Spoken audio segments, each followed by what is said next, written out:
చూడండి ఫ్రెండ్స్, మనమైతే బియ్యం పిండి వేసుకొచ్చాము. నేనైతే 1 గ్లాస్ చేద్దాం అనుకుంటున్నాను, మరి ఇంకా కొంచెం పిండి ఉంటే వేసేద్దాం.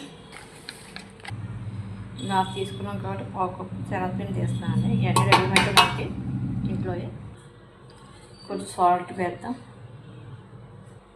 కొంచెం పసుపు, కొంచెం కారం.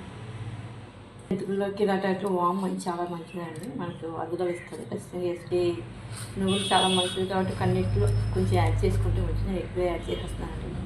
నువ్వులు అయితే మనకు కొంచెం శనగపిండి నువ్వులు యాడ్ చేస్తాను.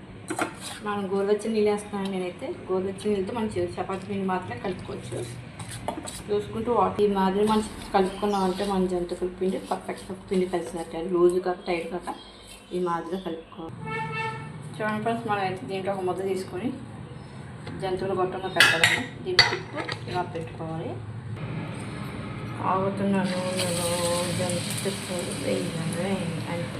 ఇలాగా నొరగొచ్చింది కాబట్టి నొరగ తగ్గితే కొంచితే ఆటోమేటిక్గా కొంచెం ఉడుకుతుంది. చూడండి ఫ్రెండ్స్, మనం అయితే దీన్ని మళ్ళీ ఇలా టర్న్ చేసేసుకుంటే ఇటు పక్క కొంచెం మనకు ఉడుకుతుంది.